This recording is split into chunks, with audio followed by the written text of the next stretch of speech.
Y el próximo orador de esta jornada es Leandro Santoro. Leandro nació en el barrio de Boedo, es político, politólogo y docente, político de origen radical, fue presidente de la Juventud Radical y actualmente lidera el espacio político Los Irrompibles. Leandro tiene una larga historia de militancia que incluye una extensa y pública amistad con el fallecido expresidente Raúl Alfonsín. Actualmente es docente en la Facultad de Ciencias Sociales de la UBA y diputado porteño por Unidad Ciudadana. Le damos un fuerte aplauso.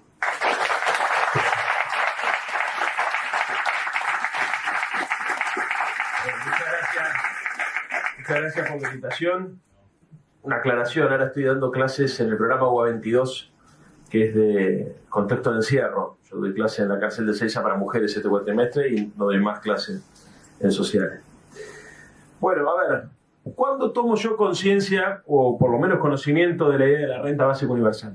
Yo empiezo a militar en el año 89, cuando estaba terminando el gobierno de Alfonsín, y ni bien termina el gobierno de Alfonsín, se inicia la etapa neoliberal en la Argentina, una etapa muy cruda porque no solamente fue la aplicación de un programa económico muy regresivo en términos de conquistas sociales, sino porque se empieza a plantear muy fuerte la idea del fin de la historia.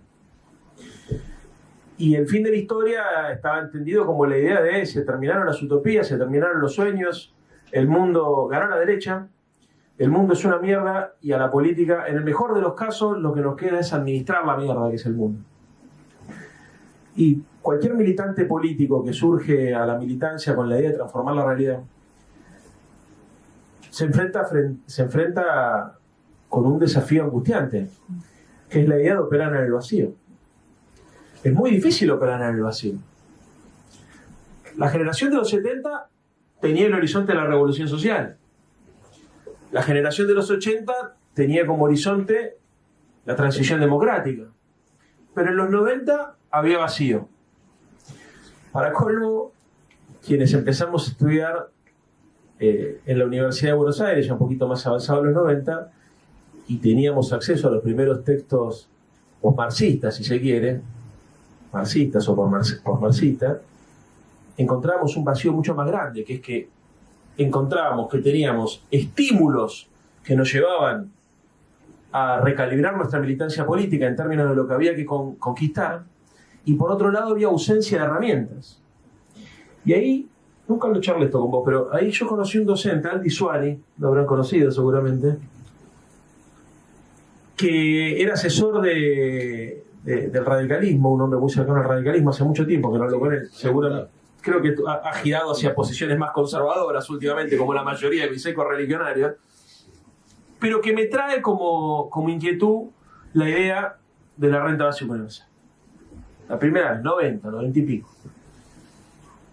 Y la verdad que me llenó. Me acuerdo que había dos cosas que se discutía. El movimiento, el TAC, ¿te acordás que era el movimiento para poner el 1% de impuesto a las transacciones financieras? Sí. Y supuestamente a partir de eso se iba a financiar. Las primeras discusiones que teníamos en los 90 se podía conseguir el financiamiento para la renta básica universal. Poco tiempo después se hace el Foro de Porto Alegre. El Foro de Porto Alegre empieza a plantear también un rediseño de la democracia formal, de la democracia burguesa, de la democracia liberal, y se empiezan a plantear también otras herramientas que complementaban esta idea, básicamente con la intención de darle más poder a la democracia, entendiendo que la historia no se terminaba un carajo, que en todo caso lo que había que hacer era limitar el poder de las corporaciones y que la ciudadanía tenía que empoderarse para conquistar más derechos y más capacidades políticas y económicas. Bueno, fue todo un descubrimiento también eso, ¿no es cierto? Una movilización interior muy fuerte, porque entender los cimientos del PT como organización primero sindical y después política nos revitalizó muchísimo a los militantes de esa época. Sentíamos que, a pesar de esa ausencia que significaba la caída del campo socialista y ese gran paradigma, ese gran relato histórico que le daba sentido a la militancia utópica. Primera aproximación. Segundo tema que me parece importante aportar acá. Desde aquel momento hasta hoy, la pregunta que nosotros nos hicimos siempre no fue tanto, mejor dicho, cómo financiar la renta básica universal o cómo financiar mecanismos de transferencia monetaria incondicionada, sino cómo construir las condiciones culturales para que sea una demanda de la sociedad. Yo hoy, sabiendo que veníamos acá, charlé con las chicas en clase acerca de la AUH, que es un paso enorme, no se ha mencionado hasta acá, pero recuerdo yo en los 90 cuando se planteaba, por ejemplo, la asignación universal por hijo, que se empezaba a discutir en el FRENAPO con los compañeros de la CTA, que tampoco se mencionó, parecía una utopía. Digamos, y es más, había un nivel de rechazo enorme a la posibilidad de que las madres cobraran una asignación para sus hijos, porque obviamente, como ya existía el pensamiento conservador y reaccionario en esa época, se planteaba con otras palabras que tranquilamente eso podía devenir después en la canaleta del juego y de la droga. Entonces era una situación, digamos, casi te diría, digamos, de una minoría que tenía intención de provocar el debate público acerca de cómo redistribuir el ingreso, pero no era una bandera de la sociedad. El hecho de que se haya conquistado la asignación universal por hijo y que incluso la derecha hoy, en esta suerte de restauración conservadora, a pesar de que haga todos los esfuerzos por depreciarla, no la pueda quitar, habla también de una conquista cultural importante. Sin embargo, cuando uno profundiza acerca de los valores o de las ideas que sostienen la premisa de la necesidad de distribuir el excedente económico en función de garantizar un piso de dignidad e igualdad, incluso aquellos sectores que son beneficiados, y acá me encantaría saber tu opinión después, por este tipo de políticas, necesitan marcar una diferencia. Hoy me pasó en clase, discutimos la UH y había chicas, madres, que están en Cana, que criticaban esta política con los argumentos de la derecha. Casi terrible. Iba a decir casi me agarro los huevos con la puerta, pero era literalmente lo que me quería pasar, digamos, porque la verdad fue una situación, la verdad, muy llamativa. Traté, obviamente, de desarmar todo lo que se podía dentro del contexto que da una clase universitaria en el marco de situación de encierro, estos prejuicios, pero la verdad estaba muy arraigado. No descubrí nada que nosotros no sepamos, ¿no? Muy bien. Pero tomé conciencia de algo que hacía mucho tiempo que veníamos planteando y que nosotros creo que también hemos dejado entrever en todas estas intervenciones que venimos a escuchar también hoy acá, que es que hay algo que hay que superar que tiene que ver con una suerte de prejuicio que ordena la sociedad a partir de la idea del sacrificio, a partir de la idea de la dignidad que significa, la dignificación que significa trabajar, ¿no es cierto? Y hasta podríamos decir, hay una idea muy arraigada también que tiene que ver con la cosa esta de la meritocracia, del trabajo duro, del sacrificio personal, que supuestamente, hasta purificador, que supuestamente legitima determinadas cosas y que obviamente lo que termina cristalizando es un sistema desigual y... Una meritocracia selectiva. Exactamente, sí, por supuesto, eso no se discute. Pero bueno, hay algo que tiene que ver, para ir más al grano entonces, con la hegemonía neoliberal, con la hegemonía neoconservadora. Hay un autor, liberal también, se llama John Rawls, que propone una forma de tratar de saltar este debate. Y trae una teoría que es la teoría del velo de la ignorancia. Exactamente. John Rawls dice algo así. Lo cito porque Alfonsín lo choreaba siempre, después lo terminó citando también, pero digamos, viste que con las ideas esto es legítimo, digamos, ¿no? Uno, bueno, con cualquier cosa es legítimo, pero uno puede apropiarse de algunas cosas y si las comparte y las pone al servicio de los demás, digamos, las puedes incluso hacerlas sentir propias. Bueno, pero Rawls planteaba que se necesitaba en la sociedad para saltar este tipo de desigualdades un consenso para elevar el umbral de tolerancia a la injusticia y a la desigualdad. Hay que elevar el umbral de tolerancia a la justicia, a la injusticia y a la desigualdad. Hay que elevarlo. Está muy bajito.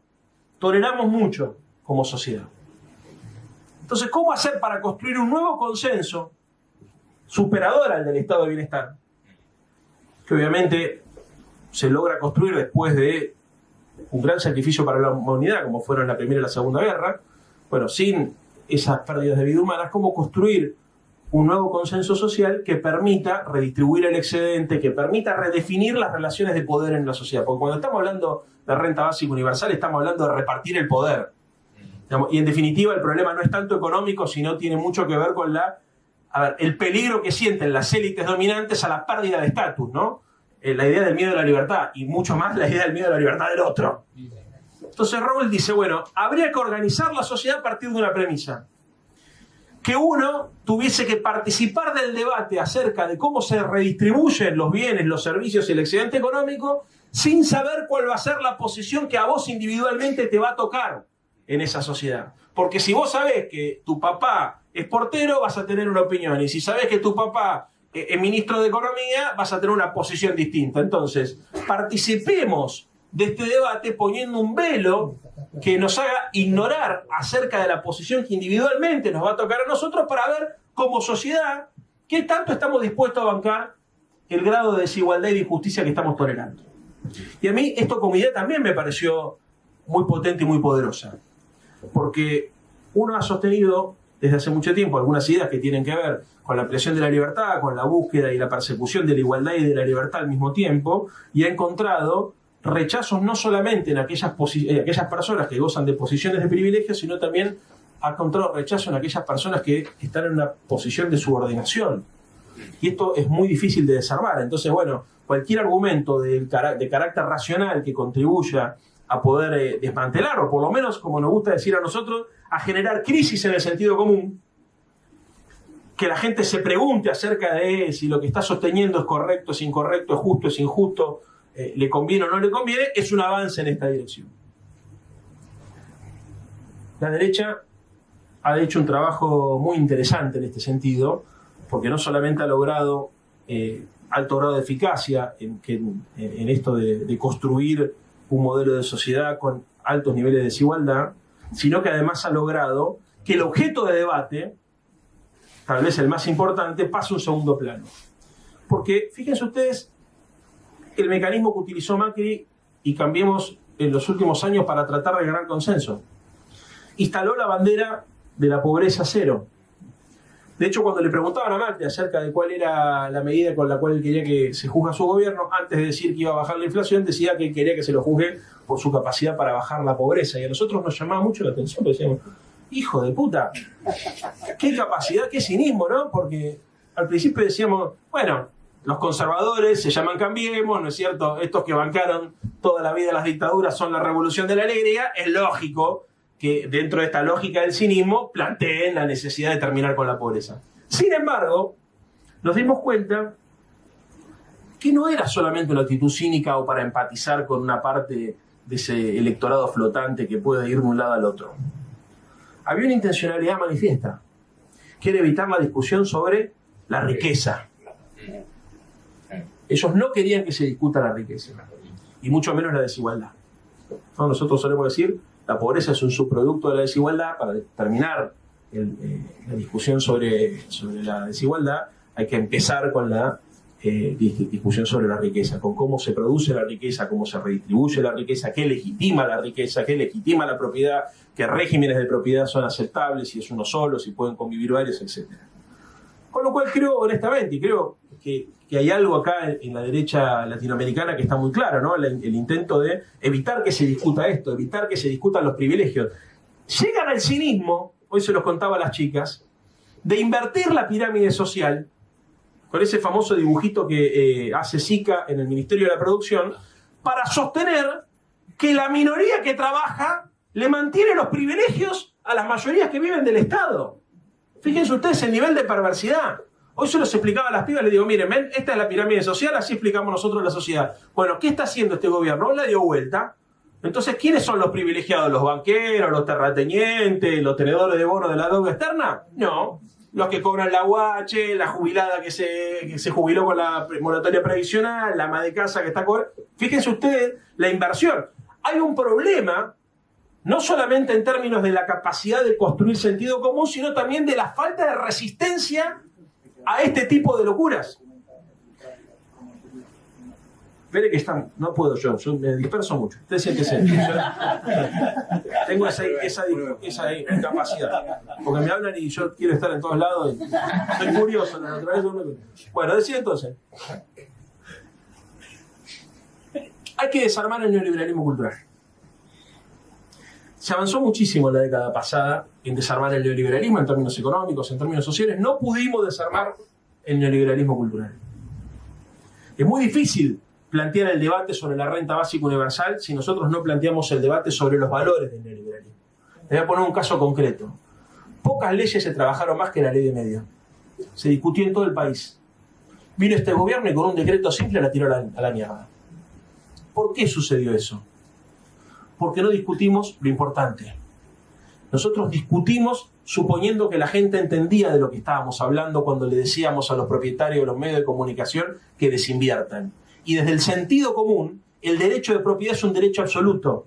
Y pedirle a un empresario exitoso, que es exitoso porque logró acumular muchos medios de comunicación, que se desprenda de esos medios de comunicación, en el sentido común neoliberal, es un sinsentido.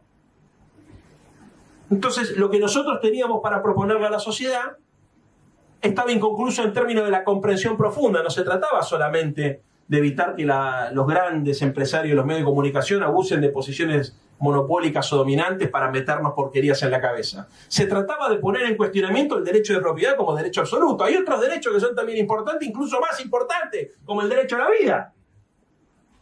Bueno, la pifiamos, porque vino Macri, sacó un decreto y lo que decía recién, lo más triste, no pasó nada. No pasó nada. Entonces, ahí hay dos problemas. La eficacia de ellos y la dificultad que tenemos para reaccionar frente a este tipo de injusticias, naturalizando lo que no debe ser naturalizado. Entonces, hay que entender que ellos, el neoliberalismo, antes de ser un proyecto económico, es un proyecto cultural. ¿Me quedan 5 minutos? Perfecto. ¿Cómo desarmamos el neoliberalismo cultural? En primer lugar, yo creo que hay que entender que esta es una discusión de valores. O sea, se arranca en la discusión de valores, se complejiza el debate cuando se discuten ideas, se hace más complejo y más sofisticado cuando discutimos política y en definitiva terminamos discutiendo programas de gobierno. Pero no arrancamos discutiendo programas de gobierno, arrancamos discutiendo valores. Total. Si nosotros no somos capaces de generar crisis en la estructura de valores de la hegemonía neoliberal, no podemos llevar adelante ningún programa de esta naturaleza. En segundo lugar, nosotros no podemos definirnos por lo que no somos. Uno de los problemas de la década pasada fue que nos definíamos como post-neoliberales en toda América Latina. Nos costaba afianzarnos en el sí, nos afianzábamos en el no. Y construir un sueño colectivo es algo más que rechazar lo que existe. Sin rechazar lo que existe no se puede construir nada, pero solamente rechazando lo que existe tampoco se puede construir una contracultura que logre poner en crisis el modelo de sociedad anterior y que logre fundar un nuevo sentido común. Entonces, construir un nuevo sentido es sin duda el desafío que tenemos por delante. Para construir un nuevo sentido necesitamos que nos asistan del pasado algunas experiencias históricas recientes. Digo, en principio, me parece que es imprescindible militar la rebeldía. Imprescindible militar la rebeldía. En segundo lugar, algo en relación a la corrupción. Yo hace 30 años que hago política y vivo en un departamento de un ambiente y soy diputado de la ciudad. No es para aplaudir. No digo para que me aplaudan. ¿Saben qué? Hay que aprender, no, porque ahí lo importante es el valor que le damos a la guita. No, es claro. Lo importante es el valor que le damos a la guita. Yo te aplaudí porque eso lo planteé en la última reunión, la contracultura. Bueno. Lo dije, medio que no se interpretó bien. Gracias por lo que has hecho. ¿A qué vamos con Y esto? eso que soy peronista. Sí, está bien. Sí. A mí los radicales no me quieren más, me abrazan los peronistas por la calle. Sé que no todos los peronistas somos ladrones, pero que la mayoría de los ladrones salen del peronismo. No, bueno, porque es el partido más grande, por eso nada más. Igual si conocieras a los radicales, sabés la sorpresa que te llevaría. Pero vamos para otra cosa. A lo que iba es a lo siguiente. Tal vez la izquierda latinoamericana le da poca bola a Pepe Mujica. Y yo entiendo alguna crítica que se hace al mujiquismo. Porque muchos dicen, claro, que un presidente diga que puede vivir con un salario bajo, te tira para atrás la paritaria de todos los estatales, por ejemplo, ¿no es cierto? Entonces, no conviene andar diciendo por ahí, yo vivo en un rancho con un perro que tiene 3 patas y ando en un escarabajo del 62. Y lo entiendo. ¿Eh? Sí. ¿Qué dice Pepe? Que me parece que es para rescatar. Que el problema es la mercantilización de la sociedad. Y el problema es que nosotros estemos demasiado a todas las cosas materiales. Pepe plantea, y para mí en este sentido es sin duda el político latinoamericano vivo más importante en términos del mensaje filosófico que tiene para proponer. En términos de la visión política y de Estado, para mí es Cristina la número uno, pero en términos del mensaje filosófico, el Pepe tiene mucho para decirnos, porque dice, claro, que la derecha robe no genera grandes contradicciones, porque ellos hacen de lo material, de la mercancía, del dinero, su razón de ser. El problema con la corrupción de la izquierda es que para nosotros lo material y el dinero no tiene que determinarnos como personas.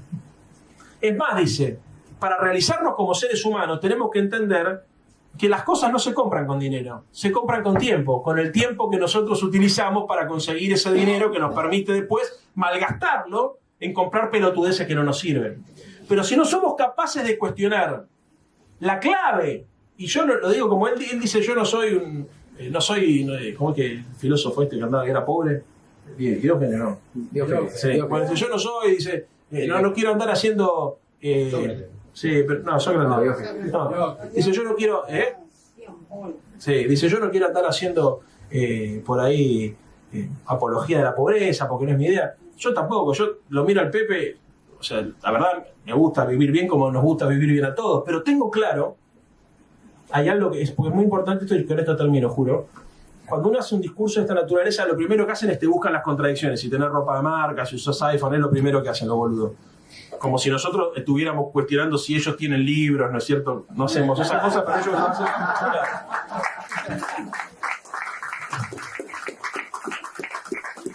Pero lo importante es saber que las cosas no te tienen que determinar. Que uno se tiene que autolimitar en eso.